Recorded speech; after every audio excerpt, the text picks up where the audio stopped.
é muito diferente de partido-objeto e partido-campo. Os teóricos que partem do campo, geralmente são norte-americanos, como Robert Craig, por exemplo. Talvez seja o teórico mais influente hoje nos Estados Unidos. C-R-A-I-G, Robert Craig. Ele não está sozinho nisso. Nos Estados Unidos, o próprio Ferment Field, que eu comentei com vocês, o fermento no campo, aquela obra de referência, ela está partindo da ideia de campo.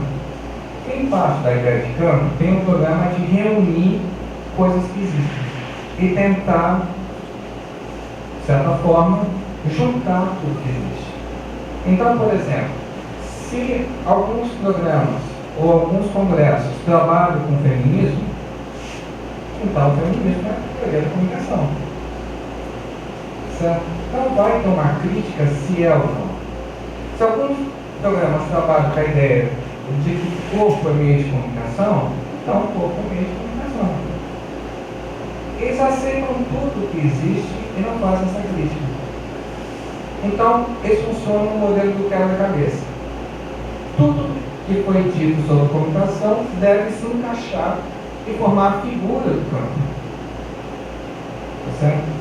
Bom, já deu para perceber o programa de uma falsa diversidade. Não é uma diversidade, isso é uma falta de critério. Tá certo? Se eu falo que o campo da comunicação é tal coisa e eu não tenho critério do que é comunicação, tal coisa é qualquer coisa, simplesmente. Então, se vocês pegarem os trabalhos norte-americanos, vocês vão ver isso. Vão passar por tudo. É ótimo, né? Porque parece que tudo está justificado e tudo sai em paz. Não fazemos pesquisas com isso. Quem parte do objeto vai ter que colocar diretamente a questão de uma teoria particularizada.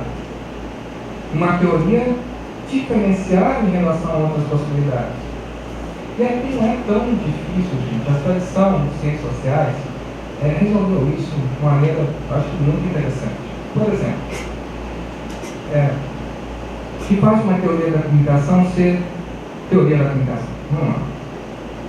Vou pegar dois exemplos banais, tá? Então, vou fazer um estudo sobre a Rede Globo. Ok, vamos já aqui. Tá. Então, vou fazer o seguinte, eu vou entender a Rede Globo, sem entender por que a Rede Globo dá certas notícias, e para entender isso, eu vou pegar quem são os patrocinadores, os interesses econômicos, os interesses políticos que fazem a Rede Globo optar por tais termos. Certo? Bem, isso é um estudo político ou econômico. Porque a Rede Globo está sendo explicada por fatores políticos e econômicos. É isso que faz ser um estudo de economia ou de política. Certo? Não é porque a pessoa usou software assim, ou porque só falou disso, não. É porque a explicação, no fim das contas, vai nesse viés. Bem, vamos fazer o inverso? Vamos pensar o seguinte, como a Rede Globo interfere na questão política ou econômica, como a Rede Globo pode ser um vetor, tá certo, de compreensão da política para milhões de pessoas? Ou como a Rede Globo pode veicular certas mercadorias na publicidade, tá certo, que vão interferir no modo que as pessoas compram. Nesse segundo caso, os vetores comunicacionais são explicativos, não são explicados. Qual é a verdade? Qual é a verdade? A verdade. São duas maneiras de ver. Por que um anula a outra? Uma não anula a outra. São duas maneiras de se compreender a realidade. Uma, a Rede Globo é explicada, outra, a Rede Globo explica. Essa última comunicação. Mistério? Nenhum. Inventei? Não inventei isso. Quem faz ciências sociais vai entender isso. Porque se for fazer sociologia, vai entender que a sociedade é o fator explicativo. Quem for fazer economia vai entender que os fatores econômicos são os fatores explicativos, etc. Mas por que um conhecimento tão básico foi esquecido, desprestigiado ou negado? Por que às vezes nos cursos não aprendemos coisas tão básicas em ciências sociais. Aí são questões todas, né?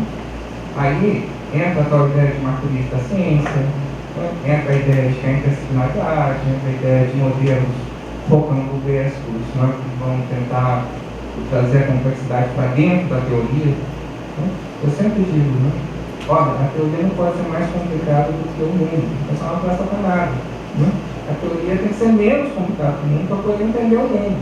Né? O que muita gente tenta fazer é trazer uma coisa tão complicada, essa teoria, que, não se, que ela reflita a própria complexidade do mundo. Não adianta. Porque complicado não é, eu preciso da teoria para isso.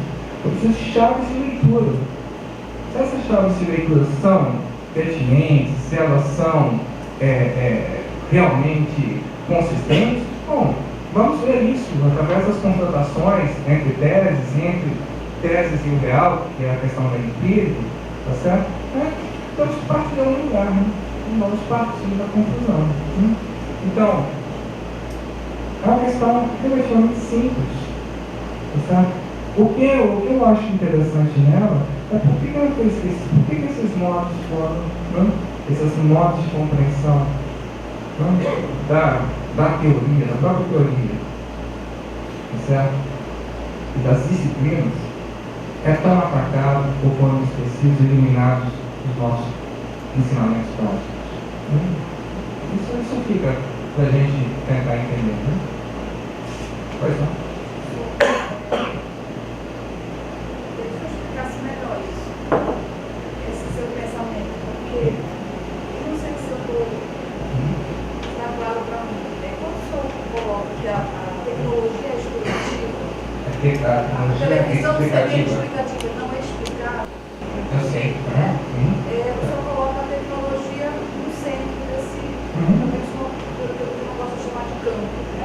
No centro desse objeto comunicativo, né? Comunicacional. E aí eu me pergunto, como é que o senhor vê então a relação com os sujeitos, a relação cultural, né? Então, quando o senhor coloca assim, me perguntam muito, né? Como é que se coloca então, se a tecnologia é explicativa, né? Então, como é que o senhor vê, por exemplo, a questão das mediações no Martin, quando o professor José Lugaro coloca esse ponto da conversação, quer dizer, como é que estão as relações a partir dessa tecnologia, se é que o senhor coloca lá no centro, como é que o senhor vê isso?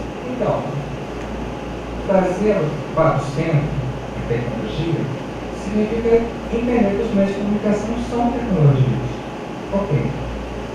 Significa também dizer, enquanto centro da verdade, é que nós estamos adotando esse ponto de vista. Então, os meios de comunicação enquanto tecnologia aplicados são um certo sistema social. Certo? Que é a sociedade completa. Nessa relação dos dois, nós podemos criar um vetor de compreensão da sociedade, da cultura, da história, etc, etc. Quando eu vejo a realidade, só posso ver uma realidade inteira, um órgão que é social, político, econômico. Mas eu posso dar ênfase a algum desses pontos. ênfase significa ser explicativo. Então eu posso destacar o homem como ser econômico e começar a entender toda a realidade que nós vivemos a partir da economia. Mas eu posso fazer isso com qualquer outra disciplina. O que é a diferença com Martim Barbeiro e com José Luiz Braga? Fundamentalmente, a ideia de que a tecnologia não é muito importante. Né? A comunicação sim, a tecnologia não. Mas se nós jogamos fora a tecnologia, com ela vai toda a possibilidade de ter uma especificidade. Veja, psicólogos tratam de interações. Sociólogos, economistas também. Todas as disciplinas sociais tratam disso, de relação entre os homens. Não tem nenhuma que não faça isso. Tá certo? Então, o que nos diferencia é justamente esse ponto de vista onde a tecnologia está mediando essas relações. Claro que não é tecnologia no foco do dinheiro, certo? Porque isso também pode ser chamado de tecnologia. Eu me refiro a tecnologia aqui, vem sendo tecnologias do simbólico. Ou seja, uma tecnologia que não é essa daqui, né? Mas a da TV, o rádio, a escrita, que alteram a maneira de entendermos o mundo. Porque o mundo chega através dela, em parte. Só que essa parte contamina o todo. Não há parte sem o todo. Quer dizer, essa parte pega o todo. Certo? Então, veja, autores como Gustavo Sprague, muitas vezes estão próximos do que eu estou falando. E ao mesmo tempo estão muito longe. Porque a partir do momento que a tecnologia não entra, ou tem que ser, sim, a tecnologia mais, sim, mais tem mundo. A tecnologia é importantíssima para a gente pensar o que a gente está querendo. E tecnologia não é uma palavra vazia. Certo? Então, veja que quando vocês me provocam, eu vou buscar longe que é tecnologia. Não? Eu não estou falando aqui de tecnologia assim, tecnologia é aquelas coisinhas que todo mundo usa para fazer alguma coisa. Não. A tecnologia, na minha concepção, tem dois pontos importantes. Como equacionamento simbólico da realidade, é uma mesma equacionamento simbólico, certo? Por outro lado, os meios em particular, cada meio de comunicação em particular, é uma simulação da consciência. Cada uma das colocações que eu coloquei tem estudo, pode estar errado, pode ser criticado, mas tem uma reflexão. Eu cobraria essa reflexão dessas pessoas que dizem tecnologia não, porém, pouco. O que elas pensam sobre tecnologia realmente? É o que eu falava aqui com vocês. Os meios de comunicação, sim, não, talvez, certo, mas o que são os meios de comunicação? O que as pessoas entendem por tecnologia como meio de comunicação antes de decretarem sim ou não? Certo? Então, muitas coisas podem ser parecidas. Vivemos um mundo de interações. Bom, quem disse o contrário? Quem falou o contrário? Nunca vi ninguém falar o contrário. O problema não é esse. O problema é que tipo de interação? Não é? Que tipo? Ela está se dando a partir de que essa interação? E aí há várias respostas. Que marcam disciplinas, que marcam autores. Tá? Eu estou simplesmente afirmando. Vamos pensar através das tecnologias. Então, isso é o que diferencia, do meu ponto de vista, a comunicação como um pensamento diferenciado dos outros. Você é colocar Então, quando não há tecnologia, a interação com a certo. Mesmo quando eu problematizo a comunicação interpessoal, quando ela está no centro do problema, por que as pessoas conversam assim? Certo. Isso para o senhor não seria Veja bem, todo mundo assim conhece a teoria do Agenda 7. O que diz essa teoria?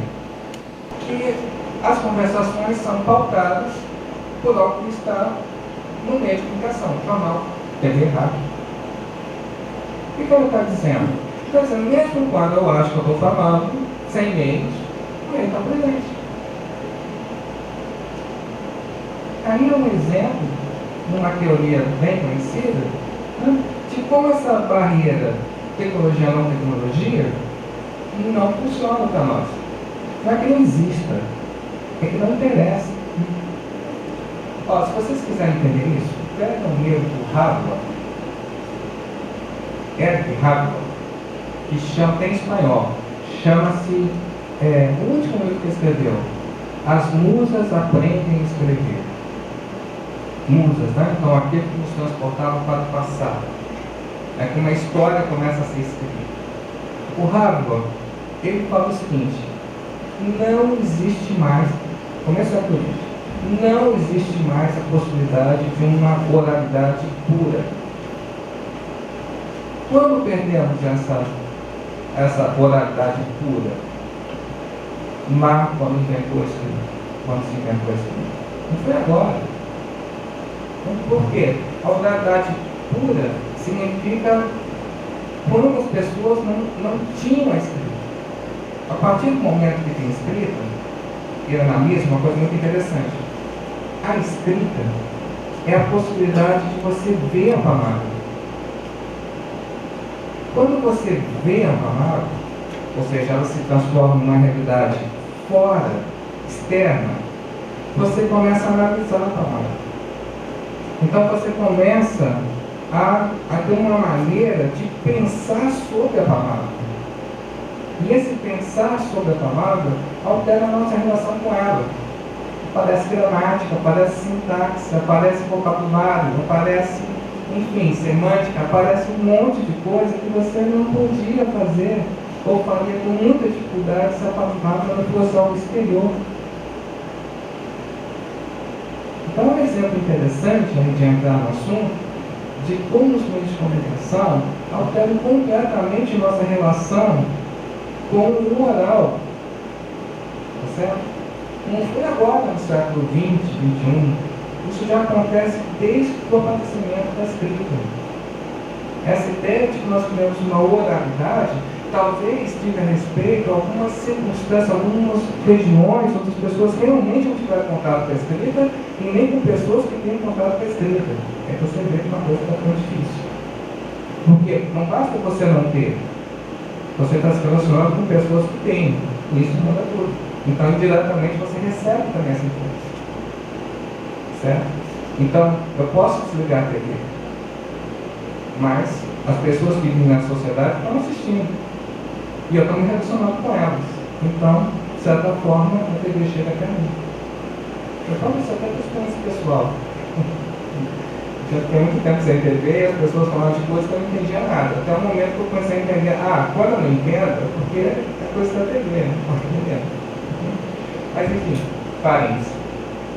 A experiência sem meios de comunicação, digamos que ela seja possível, mas apenas possível. Porque a nossa comunicação não é nem essa questão que interessa. Nossa questão é justamente onde não dá para dissociar as coisas. Certo? Eu posso ter um ódio danado, né, da Dilma Rousseff, sem conhecer a Dilma Rousseff. Aí eu posso perguntar, mas da onde vem esse ódio danado? Se eu nem a conheço. Muitas vezes construído por informações que não foram da minha experiência pessoal. Mas a minha experiência pessoal, o meu sentimento é esse.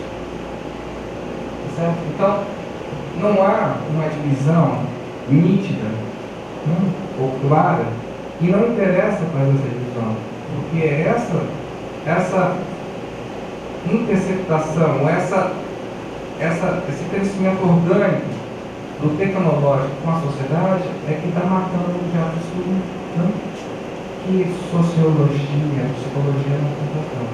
Por isso que é central. Por isso que os pesquisadores no campo, os teóricos, os epistemólogos, que tratam do campo da comunicação, trabalham numa linha muito diferente do que eu proponho. Então, eu proponho uma que onde a tecnologia seja realmente um trabalho em conta, com um princípio que possibilita marcar a diferença com outras disciplinas. Certo? Pois não.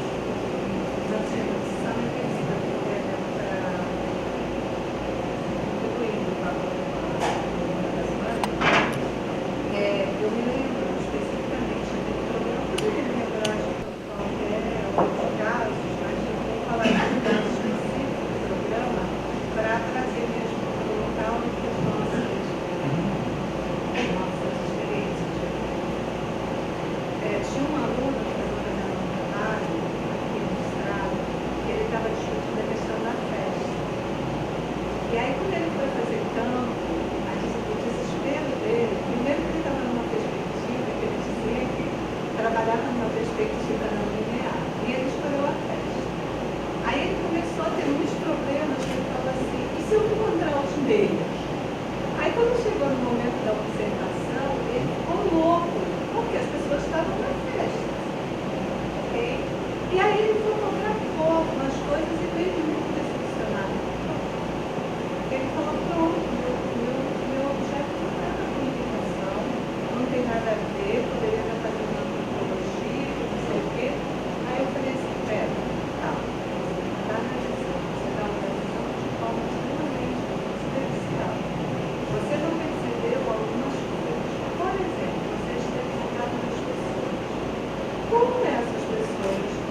vai buscar a questão do rádio, quando ela deveria usar o rádio para fazer uma série de coisas. E assim, a evidência, eu acho que uma das coisas também que seria muito importante é a gente perceber a partir de que conceito de tecnologia a gente está falando, como você acabou de falar. E também em relação aos outros autores, a questão da e do Braga, a gente tem que fazer algumas outras leituras até para ver o que se aproxima e o que se distancia. Porque quando o Barbeiro vai falar das mediações, ele coloca uma das mediações, que é a mulher que ele trabalha, acho que nos modos de ver, os exercícios de ver, com a vídeo, não vou lembrar agora, mas uma das mediações que ele estabelece como a mediação tecnológica. E aí ele vai falar muito sobre isso. E se você prestar atenção, você vê o quanto isso se destaca, né? Porque todos os exemplos que o Barbeiro traz têm a ver com a questão dos meios de comunicação. Né? Ele vai falar do rádio, ele vai falar do cinema, ele vai falar da... Ele trabalha a partir dessas perspectivas. Em relação ao Barbeiro, tem algumas coisas importantes, né? Assim, diferente dos Zé que está mais próximo, mas que descarta a questão da tecnologia, ou diminui essa questão, com o Barbeiro tem diferença mais importante, porque é o seguinte: o Barbeiro se coloca dentro desse movimento chamado estudos culturais. E aqui eu preciso dizer uma coisa: os estudos culturais, né, têm sido muito badalados, têm sido muito, né, difundidos, a gente pela própria questão da composta, celebrado e tal. Mas os estudos culturais, isso sofreram críticas pesadas lá na Inglaterra. E aqui no Brasil só chegaram os estudos culturais na sua versão, digamos, positiva. Não chegou ao lado dessas críticas pesadas. Certo? Até uma coisa muito curiosa, nós importamos as teorias ou esses movimentos, mas sempre na celebração desses movimentos. Esquecemos que eles têm críticas duras relacionadas aos estudos culturais. Toda essa ideia de resistência dos barbeiros do trabalho é uma ideia que já foi questionada e muito bem questionada.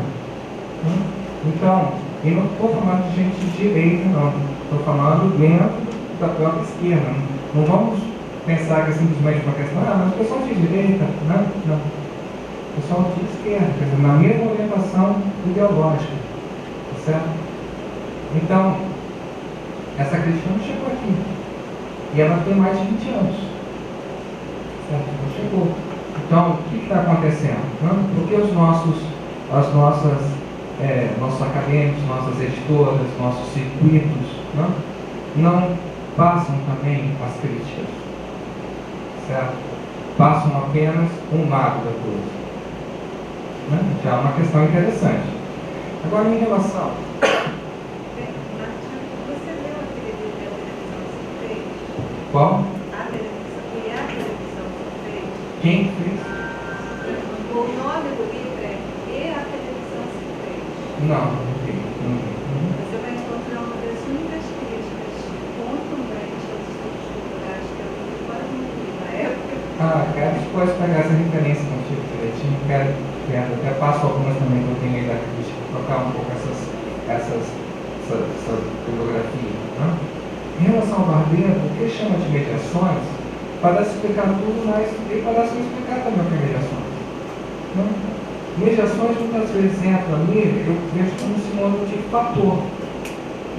A mediação X, Y, Z são fatores explicativos. O que o Barbeiro propõe é variar esses fatores. Nesse sentido, ele se aproxima muito de um outro autor, que é o Gertz,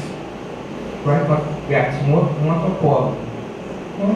O Gertz, eu acho que é das únicas pessoas que tentam explicar a interseccionalidade. Ele tenta, apesar de não concordar em nada com ele, mas ele tenta, faz um esforço, de alguém que merece alguma atenção. Se vocês lerem um texto chamado Conhecimento Local, é um texto surpreendente, porque Por que a ciência não funciona mais? Por que as disciplinas ruíram? Porque simplesmente os autores começaram a falar de literatura, ou começaram a usar exemplos de literatura, ou fazer analogias com obras literárias. Isso é suficiente no Goethe como um sintoma de que a estrutura disciplinar estava se fundindo ou desaparecendo. O Robert Craig, da nossa área, vai se basear nessas afirmações de Goethe para dizer o seguinte: nós não sabemos mais o que é teoria. Por quê? Porque, para ele, seguindo a linha Goethe, acontece um movimento onde as humanidades, filosofia, literatura, feminista, se tornam mais teóricas e as ciências sociais se tornam mais literárias. Então, esse movimento aproxima as duas, né, ciências e humanidades, e se torna difícil identificar qual é qual. Então, a interdisciplinaridade. Tá certo? Bom, são argumentos fraquíssimos que estão na base dessa argumentação. Tá certo? Ontem eu citei Jorge Luiz Borges. Vocês acham que eu me tornei literário por ter usado Jorge Luiz Borges? Quem me dera. Literatura é uma coisa maravilhosa, linda, mas não é meu propósito. E eu acho que ninguém se perdeu aqui porque eu citei Jorge Luiz Borges. Então, a ideia de que o uso de literatura altera a ideia de ciência está longe de ser demonstrado, está longe de ser uma coisa evidente, claro. Tá certo? É uma coisa, enfim, banal. Tá certo? A ciência pode servir para o que ela quiser. Os propósitos continuam de ser uma intenção explicativa, uma intenção de compreensão da realidade. Não? A ciência não é definida por um método, como muitos acham. Não tem nada a ver isso. Tá certo? Então, a gente vê ali no Goethe, tá? Ou no Martim Barbeiro, no mesmo movimento. Então, Martim Barbeiro, Goethe e Craig, tá certo? Fazendo o mesmo movimento que a ciência acabou fixando uma alternativa a ela. Convido a ciência a buscar esses argumentos e ver se eles são convincentes. Para mim não são, nem um pouco. E é até assustador, na minha visão, como argumentos tão fracos foram suficientes para derrubar a ciência. Então, nos estudos culturais, há estudos que relacionam os estudos culturais com um movimento social e vão tentar explicar por que ele acaba se justificando. Certo? Não tem nada de acadêmico nos estudos culturais. Tem um movimento justamente que faz parte da entrada, né, da sociedade na universidade. Muito menos do que teoria. Os estudos culturais, na Inglaterra, onde nascem, são uma resistência à teoria. São uma tentativa de deslocar um pensamento acadêmico, um certo tipo de cultura, por uma cultura popular. Então isso foi politizado, equivocadamente politizado, a visão de muitos autores de esquerda. Eu insisto nisso para não achar que é simplesmente uma posição de esquerda e direita. Tá certo? E fazem parte dessa problemática, de como, de certa maneira, essa cultura popular, que se coloca como popular, autêntica e pura, é na verdade a expressão de uma indústria cultural que já contamina o popular, que já traz o popular. Então, a ideia de que havia uma cultura popular que vai deslocar uma cultura acadêmica equivocada e tal, é na verdade um movimento da própria indústria cultural entrando na universidade, destruindo o acadêmico. Então, é uma leitura completamente diferente que esses autores estão propondo. Tá? Uma leitura que problematiza o popular, e aí a comunicação seria interessante para problematizar, na linha que eu estava dizendo, onde a artista do popular e da cultura de Marx, ou a cultura da indústria cultural. Né? Será que existe esse popular puro? Né? Será que aqueles que entraram na universidade por essas portas realmente representam o popular? São questões. Não estou dizendo que sim ou que não. Estou dizendo aqui, estou querendo colocar um questionamento onde essas coisas não são tão claras e tão passivas, né? E pacíficas como aqui no Brasil foram colocadas. Certo? Há uma problematização muito mais forte em relação aos estudos culturais que aqui não aparece, que aqui no Brasil não aparece. Bom, gente, eu acho que adiantado da hora, cansaço, né? Eu queria agradecer muito mesmo a participação de vocês, as perguntas, muito boas, a oportunidade de estar aqui. Então, agradecer, né, o Fábio, a Alda, todo mundo que participou dessa organização, né, o convite. E realmente foi um grande prazer estar com vocês, poder compartilhar essas ideias. Tenho certeza que daqui pode nascer muita coisa interessante na contestação, na crítica, nós seremos muito bem-vindos também. Muito obrigado por toda a oportunidade.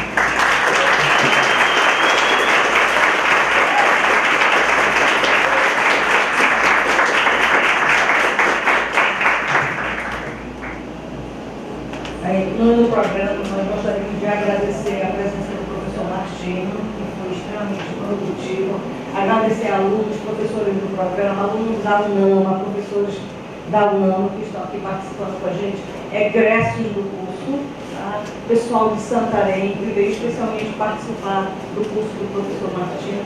Muito obrigada pela presença de todos. Tá?